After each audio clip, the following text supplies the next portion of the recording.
Bom dia, irmãos, a paz de Cristo. Hoje nós estamos aqui para concluir a lição 9, que está falando sobre Tomé,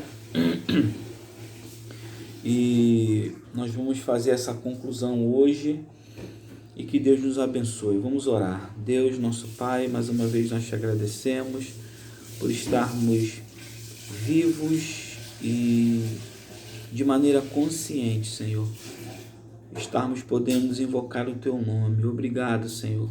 Obrigado pelo entendimento que chegou até a nós, da pessoa bendita do Teu Filho Jesus, que nos salvou, dessa importância de vivermos como igreja nessa terra. Eu te agradeço. Te peço perdão, Senhor, pelos nossos pecados. Que o Senhor nos abençoe nesse tempo de crise, que o Senhor guarde a nossa vida, que o Senhor guarde a nossa família, e que esse mal, Senhor, seja extirpado, que esse mal seja totalmente destruído, Senhor, da nossa nação, seja destruído, Senhor, do mundo, que nós viemos passar, Senhor, por esse momento difícil, mas que nós possamos aprender com tudo isso que está acontecendo nesse momento. Fica conosco, nos abençoa, nos dá largueza de entendimento nessa manhã, na conclusão dessa lição. Eu te peço também, Pai, que o Teu Santo Espírito coopere conosco. Vem nessa manhã, Espírito Santo, e coopere conosco, nos dando largueza de entendimento, compreensão acerca daquilo que o Senhor quer ministrar nos nossos corações nessa manhã. Fica conosco, nos abençoa. É assim que cremos, é assim que declaramos em nome de Jesus. Amém. Amém, irmãos. Lição 9, conclusão. Eu queria que você pegasse a sua revista para que nós pudéssemos ler um texto de Ezequiel. Esse texto ele não está na revista, é um acréscimo daquilo que Deus ministrou no meu coração nessa manhã. E eu queria que você pegasse a sua Bíblia em Ezequiel capítulo 33. Foi o devocional, irmãos, foi o meu devocional nessa manhã, e eu compreendi que esse texto tem tudo a ver com a lição de hoje, ou com a conclusão dessa lição de hoje. Ezequiel capítulo 33, verso 31, diz assim: e eles vêm a ti, do verbo ver, tá, irmãos? Ver. Eles vêm a ti, como o povo costuma vir, e se assenta diante de ti como meu povo, e ouve as tuas palavras, mas não as põe em obra, pois lisonjeiam com as suas bocas, mas o seu coração segue a sua própria avareza. Depois eu comento sobre esse texto, e agora eu queria que você pegasse a sua revista na página de número 43, no tópico 3, que vai falar sobre o acontecimento pós-ressurreição. Acontecimento pós-ressurreição. Página 43, diz assim: Jesus já havia morrido e ressuscitado dentre os mortos. Já havia aparecido a algumas mulheres e a 10 apóstolos que estavam reunidos. Faltavam 2, Judas, que já havia morrido, e Tomé. Não sabemos qual é a razão da ausência de Tomé quando Jesus apareceu aos seus discípulos. Talvez tenha sido devido à sua melancolia, ou pessimismo, ou incredulidade. O que sabemos é que ele perdeu a bênção maravilhosa de ver Cristo ressurreto, de ouvir sua palavra e de falar com ele. Perdeu também a companhia dos irmãos. Então, o autor da revista, ele dá esse enfoque, ele joga a luz nessa questão de que Tomé, ele perde essa bênção da comunhão, porque, como diz o autor da revista, que não sabemos o motivo pelo qual Tomé não estava nesse momento que Jesus aparece pós-ressurreição, mas o que nós podemos conjecturar, o que nós podemos ver, é que Tomé voltou para os seus afazeres, é que Tomé estava preocupado com os seus objetivos, os seus interesses. E ele deixa de estar num momento que era crucial para os discípulos. Porque a todo momento que Jesus esteve com os discípulos, todo momento que Jesus se manifesta quem ele é, quando inicia o seu ministério terreno, Jesus está sempre dizendo isso, que ele ia morrer e que ele ia ressuscitar ao terceiro dia. E os discípulos não compreendiam essa fala de Jesus, porque para eles era algo assim, meio que surreal. E quando chega no ápice desse momento, desse acontecimento, Timóteo não está.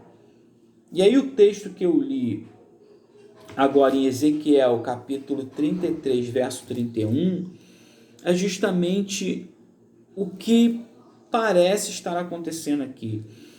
Nesse texto que nós lemos, Deus está falando com Ezequiel, que é o profeta, não é verdade? Ezequiel foi um profeta que profetizou dentro da Babilônia, né? Dentro do cativeiro babilônico. E aí Deus está tipo que fazendo uma reclamação para Ezequiel acerca do povo. E Deus diz assim: olha só, Ezequiel, esse povo ele vem a ti, esse povo ele ouve a tua voz como se fosse uma canção linda e bela. Mas na hora desse povo colocar essa canção, essas palavras que saem da tua boca, eles não as põem em prática.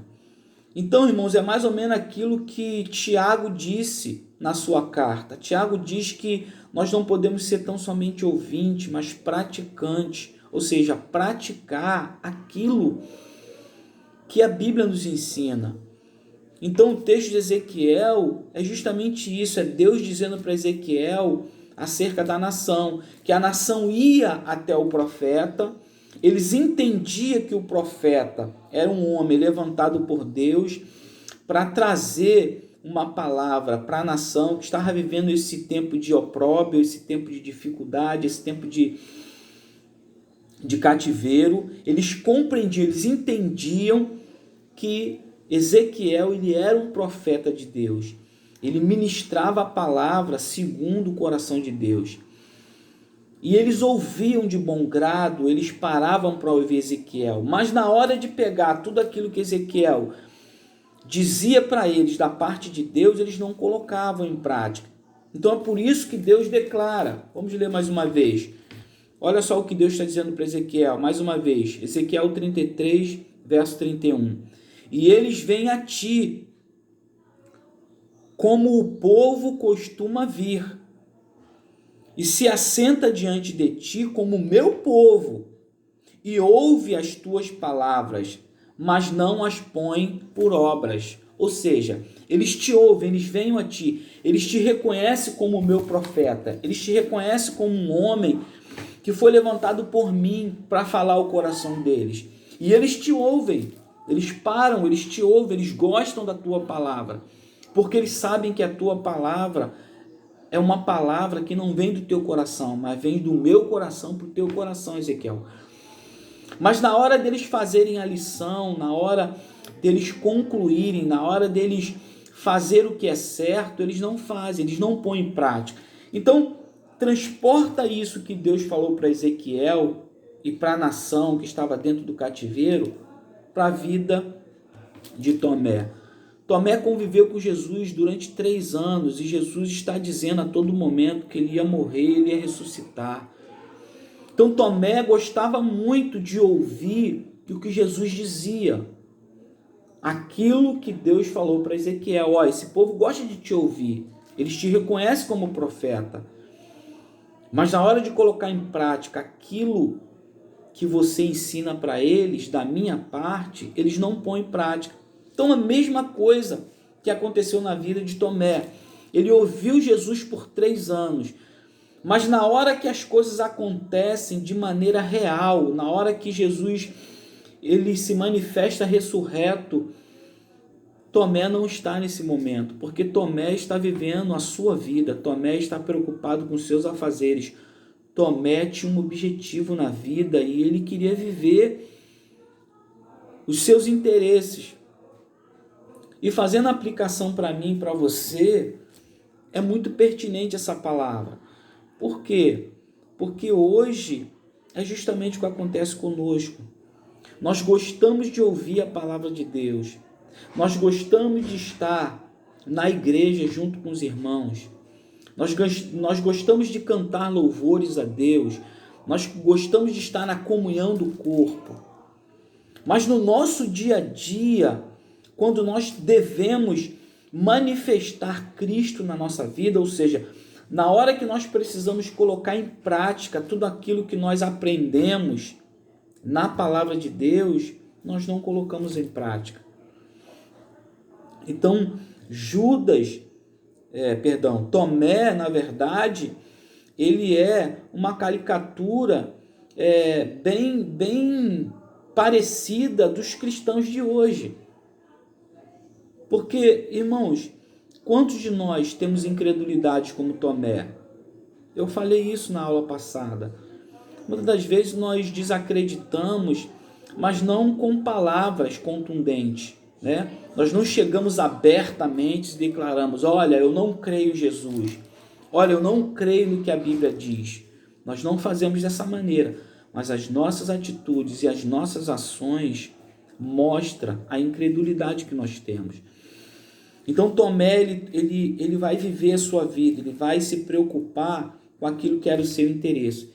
E como o autor da revista declara, ele perde esse momento de ver Jesus ressurreto pela primeira vez e ele deixa de estar no corpo, na comunhão, junto com os discípulos nesse momento.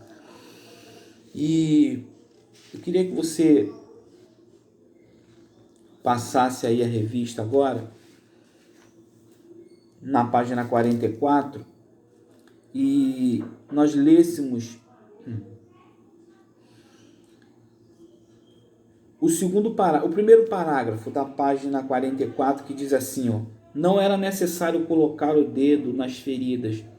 Então ele creu e reconheceu que Jesus é o próprio Deus e o Salvador da sua vida. Ele admitiu a deidade de Cristo e o seu senhorio. Apesar disso, recebeu uma reprimenda do Mestre. Por que me viste e creste? Bem-aventurado os que não viram e creram. Jesus entra no local onde eles estão, temerosos, porque pós-morte de Jesus, os discípulos parece que se esquecem de tudo aquilo que Jesus havia dito e eles ficam com medo de serem mortos também, né? E eles se escondem num espaço e estão ali. E aí o relato bíblico diz que Jesus aparece no meio deles já com o corpo glorificado. E Jesus se dirige a Tomé, estende a mão e diz: Tomé, toca aqui. Já que você disse para os teus irmãos ou para os discípulos que convivem contigo que você só creria se você colocasse o dedo no local onde os cravos furou a minha mão, está aqui. Põe a tua mão aqui e vê. Porque embora, Tomé, você seja incrédulo ainda, você é importante para mim. Embora, Tomé, você seja esse homem materialista que precisa de coisas materiais para acreditar, eu te amo e você é útil para mim. Então eu vejo o quanto Deus, irmãos, mesmo com as nossas debilidades, mesmo com as nossas fraquezas, mesmo quando nós manifestamos incredulidade, não com palavras, mas com atitudes, Jesus não nos descarta. Jesus poderia chegar naquele momento, né, e abraçar os discípulos e colocar Tomé de lado e falar assim: olha só, você não faz parte mais da minha comitiva apostólica, porque você duvidou da minha ressurreição. Jesus poderia excluir Tomé da sua comitiva apostólica, mas você vê que o nosso Deus, ele é diferente, porque o nosso Deus, ele entende as nossas fraquezas. Por que que Deus, na pessoa de Jesus, entende as nossas fraquezas? Justamente porque Jesus encarnou, justamente porque Jesus veio em carne. Por isso foi necessário o Filho de Deus encarnar, né? Para que ele pudesse compreender as fraquezas e as debilidades do homem, para que assim ele pudesse ser o nosso intercessor junto ao Pai. Então Jesus, ele não descartou Tomé. Jesus o amou e recuperou Tomé. E é assim que nós devemos fazer, irmãos. Quando alguém falhar com você, quando alguém fazer algo que te desagrade, quando alguém te trair, porque não foi isso que Pedro fez também, negou Jesus, é como se fosse uma traição. Tomé, convivendo com Jesus durante 3 anos, ouvindo Jesus falar que ele morreria e ao terceiro dia ele ressuscitaria, e ele fica com toda essa incredulidade, uma forma de traição. Mas nos 2 casos, Jesus não deleta, Jesus não exclui essas pessoas do seu convívio. Eu quero dizer nessa manhã que você não pode excluir ninguém do seu convívio, mesmo que essa pessoa tenha te traído. O que Jesus nos ensina é que nós devemos amar e perdoar. Eu não sei o que está no teu coração por alguma pessoa, não sei se você está com ódio, não sei se você está com mágoa, eu não sei se você está triste e amargurado com alguém. Eu quero te dizer que esse estudo de hoje nos convida a perdoar, porque Jesus perdoou. Jesus não excluiu Tomé, mesmo Tomé, no ápice da sua incredulidade. Jesus o amou, tratou de Tomé, e nós vamos ver na conclusão que Tomé se tornou um missionário, chegando até a Índia, e a historicidade diz que Tomé morreu martirizado na Índia por pregar o Evangelho. Você vê que uma pessoa que para mim, para você, talvez seria descartável, mas para Jesus não. Jesus recupera Tomé, Jesus ama Tomé, Jesus traz Tomé para próximo de si e diz assim: olha, eu te perdoo, perdoa a tua incredulidade, eu perdoo a sua traição e eu te trago para perto de mim porque você vai ser útil. É aquilo que Jesus disse para Ananias quando Paulo está cego depois de ter se encontrado com Jesus. Olha, esse homem vai ser um vaso, ele é escolhido e ele vai ser muito útil para mim, né? A igreja primitiva olhava Paulo como uma ameaça, como uma pessoa desprezível. Jesus se encontra com ele, transforma esse homem numa nova criatura, e Paulo de perseguidor passa a ser perseguido, e Paulo de oposição passa a ser útil no reino de Deus. E é assim que Deus faz, porque Deus, na pessoa de Jesus Cristo, ele nos transforma. A proposta do Evangelho é nos libertar de nós mesmos, do nosso egoísmo, da nossa maldade, da nossa prepotência, e nos tornarmos como Cristo, humilde, totalmente submisso ao Pai e amando a todos. A proposta do Evangelho é nos ensinar a sermos filhos como Jesus. Jesus é o nosso maior modelo de filho de Deus. Então nós podemos olhar para Cristo, que encarnou e que conhece as nossas fraquezas, as nossas debilidades, e podemos confiar que mesmo nas nossas fraquezas, mesmo nas nossas incredulidades, Deus não nos descarta, Ele nos ama. E nós estamos vivendo esse processo de santificação. É um processo longo, doloroso muitas das vezes, porque Nós temos que abrir mão do nosso eu. E um dos maiores desafios que o Evangelho nos propõe é aquilo que Jesus disse: quem quer vir após mim, negue-se a si mesmo, tome a sua cruz e me siga. Então, quando eu digo que é um dos processos mais dolorosos, é porque o pecado, ele desenvolveu em nós um senso de eu muito grande, um senso de orgulho e um senso de egoísmo, né? Ao ponto até mesmo de egolatria, onde as pessoas se auto-adoram, né? Então, a proposta do Evangelho é como Jesus disse: não seja feita a minha, mas a sua vontade. Então, que nessa manhã nós possamos aprender. Eu quero ler a conclusão, que diz assim: Tomé viu Jesus novamente, por ocasião da segunda grande pesca. Pela última vez, encontramo-lo reunido com um grupo apostólico no cenáculo, em Jerusalém, em oração, aguardando a descida do Espírito Santo. Graças a Deus, ele não tinha dúvida quanto à vinda do Consolador. Diz a tradição, narrada por cristãos primitivos, que Tomé foi missionário na Síria, na Pártia, na Pérsia e na Índia. Na Índia, onde passou por muitas provas e foi martirizado. Se realmente foi assim, Tomé provou que estava pronto a morrer pelo seu mestre. Então você vê que Deus, ele, na pessoa de Jesus Cristo, ele olhou para dentro do coração de Tomé. Ele olhou uma fraqueza, mas nem por isso ele o descartou.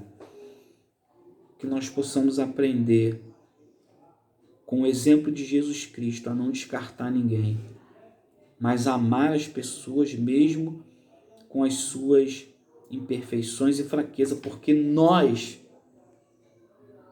temos as mesmas imperfeições e fraqueza que essas pessoas. Eu vou além. Pode ser que eu e você tenhamos mais imperfeições, mais fraquezas do que essas pessoas que por algum deslize nós excluímos elas do nosso convívio.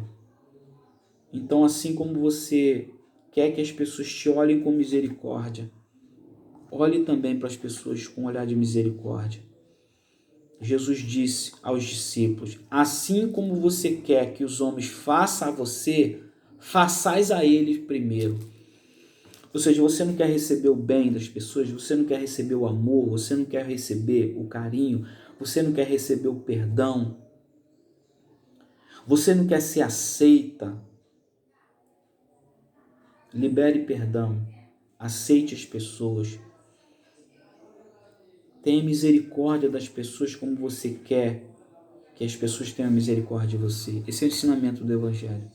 Que Deus te abençoe e que nós possamos atravessar esse momento difícil em fé.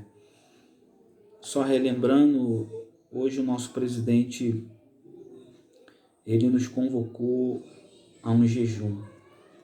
Eu espero que você esteja nessa visão, eu espero que você esteja nessa orientação.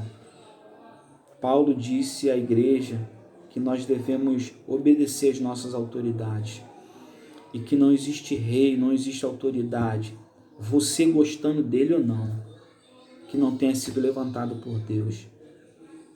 Então vamos fazer um jejum, porque ele é bíblico, pela nossa nação, pelo mundo, para combater esse mal.